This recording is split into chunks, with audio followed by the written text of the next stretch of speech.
Capítulo 7. El esfuerzo.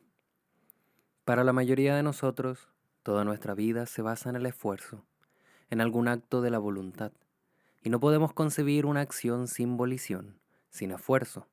Nuestra vida se basa en ella, nuestra vida social, económica y la vida llamada espiritual. Es una serie de esfuerzos que siempre culminan en cierto resultado, y creemos que el esfuerzo es esencial, necesario. ¿Por qué hacemos esfuerzos? ¿No es acaso, dicho simplemente, con el fin de lograr un resultado, de llegar a hacer algo, de alcanzar una meta? Y, si no hacemos un esfuerzo, creemos que nos estancaremos. Tenemos una idea acerca de la meta hacia la cual constantemente nos esforzamos, y ese forcejeo ha llegado a ser parte de nuestra vida. Si queremos transformarnos, si deseamos producir un cambio radical en nosotros mismos, hacemos un tremendo esfuerzo para eliminar los viejos hábitos, para resistir las influencias habituales del ambiente y lo demás. Estamos acostumbrados a esta serie de esfuerzos para encontrar o lograr algo, hasta para vivir. ¿Y todo esfuerzo así no es acaso la actividad del yo? ¿No es el esfuerzo una actividad egocéntrica? Y si hacemos un esfuerzo desde el centro del yo, él ha de producir inevitablemente más conflicto, más confusión, más infortunio, y sin embargo, seguimos haciendo esfuerzo tras esfuerzo, y muy pocos de nosotros comprenden que la actividad egocéntrica del esfuerzo no disipa ninguno de nuestros problemas.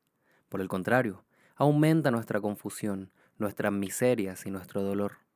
Esto lo sabemos, no obstante, lo cual continuamos esperando que en alguna forma nos abrimos paso a través de esta actividad egocéntrica del esfuerzo o acción de la voluntad. Creo que comprenderemos la significación de la vida. Si comprendemos lo que significa hacer un esfuerzo, ¿acaso el esfuerzo trae felicidad?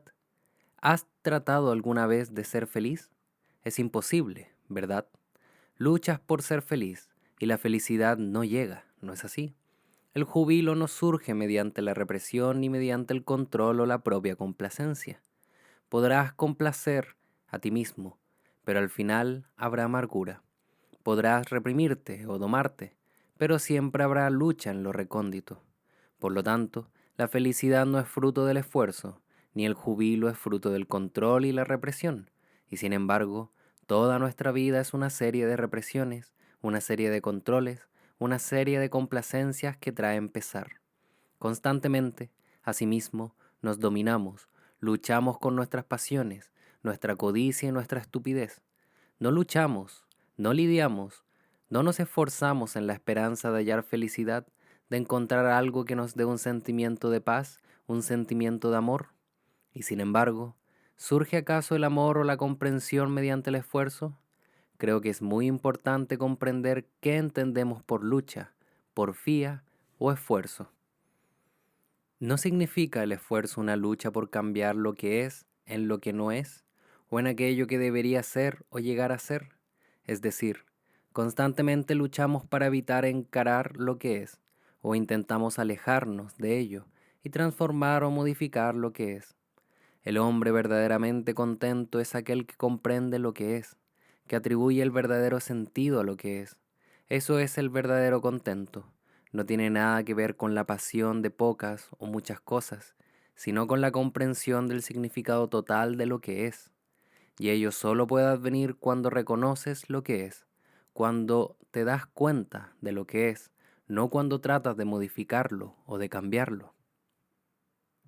Vemos, de esta manera, que el esfuerzo es una porfía o una lucha por transformar aquello que es en aquello que deseas que sea. Estoy hablando únicamente de la lucha psicológica, no de la lucha con un problema físico como los de ingeniería o de algún descubrimiento o transformación puramente técnica. Yo hablo tan solo de esa lucha que es psicológica y que siempre se sobrepone a lo técnico. Puede que construyas con gran esmero una sociedad maravillosa, empleando los infinitos conocimientos que la ciencia nos ha brindado, pero mientras no hayamos comprendido el esfuerzo, la lucha y la batalla psicológica, y no hayamos vencido las corrientes e impulsos subconscientes, la estructura de la sociedad, por maravillosa que sea la construcción, tendrá por fuerza que derrumbarse, como ha ocurrido una y otra vez. El esfuerzo nos aparta de lo que es, No bien yo acepto lo que es, ya no hay lucha. Toda forma de lucha o esfuerzo es un indicio de distracción, y esa desviación, que es un esfuerzo, tendrá que existir mientras en lo psicológico yo desee transformar lo que es en algo que no es. Es preciso que empecemos por ser libres para ver que el júbilo y la felicidad no provienen del esfuerzo. ¿Acaso la creación surge mediante el esfuerzo o surge tan solo cuando el esfuerzo cesa? ¿Cuando escribes, pintas o cantas? ¿Cuándo creas? Por cierto que cuando no te esfuerzas, cuando estás completamente receptivo, cuando en todos los niveles estás en completa comunión, cuando hay una completa integración, entonces surge el júbilo y entonces empiezas a cantar, a escribir un poema o a pintar o modelar algo. El instante creador no nace de la lucha.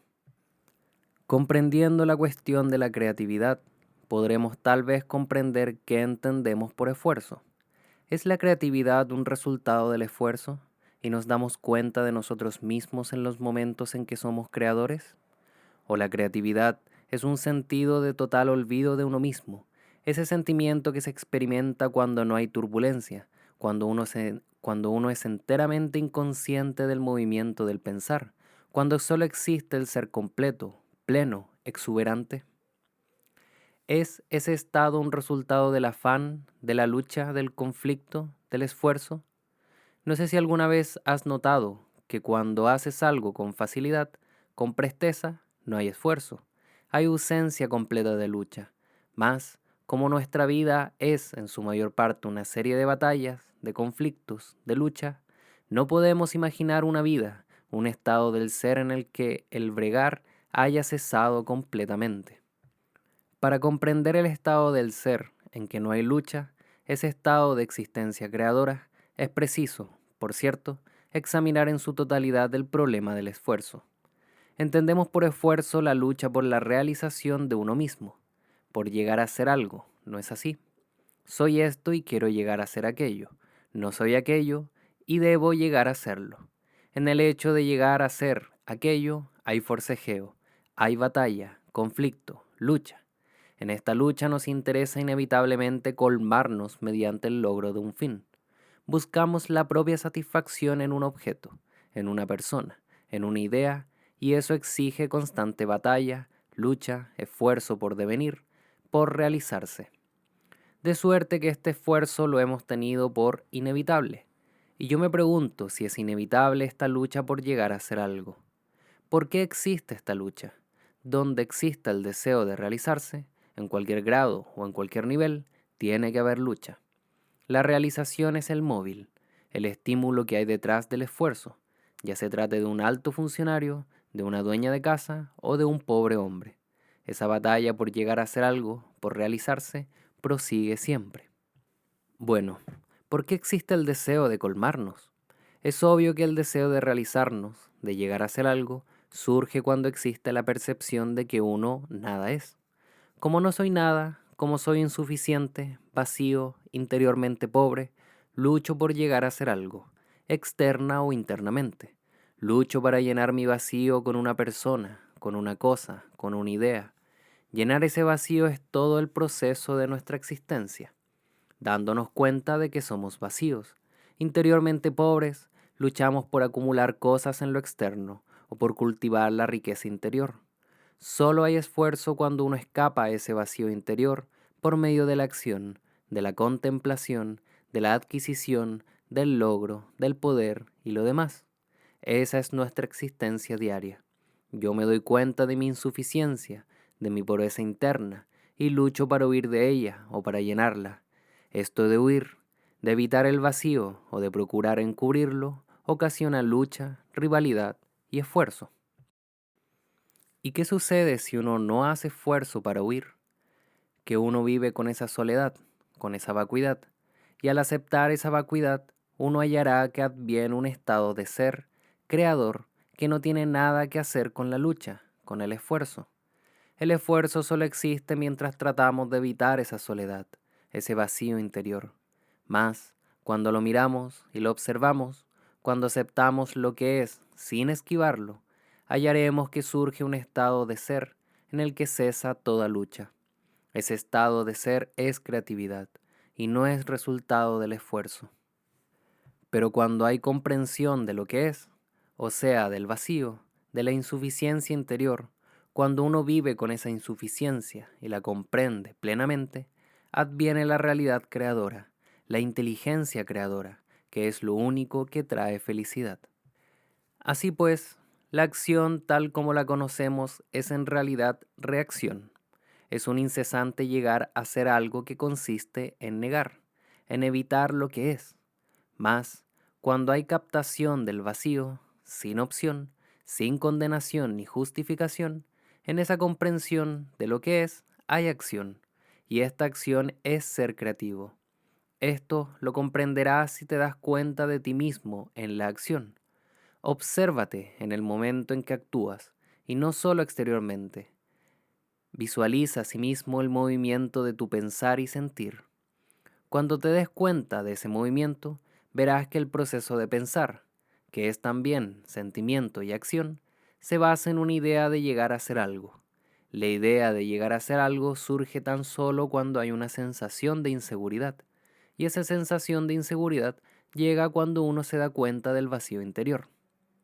Así, si te das cuenta de ese proceso de pensamiento y sentimiento, verás desarrollarse una constante batalla, un esfuerzo por cambiar, por modificar, por alterar lo que es. Ese es el esfuerzo por devenir, y el devenir es evitar directamente lo que es. Mediante el conocimiento propio, mediante una constante captación, hallarás que la lucha, la batalla, el conflicto del devenir conduce al dolor, al sufrimiento y a la ignorancia. Solo si te das cuenta de la insuficiencia interior y vives con ella, sin escapatoria, aceptándola totalmente, descubrirás una tranquilidad extraordinaria, una tranquilidad que no es un resultado artificial, sino que viene con la comprensión de lo que es. Solo en ese estado de tranquilidad existe un ser creativo.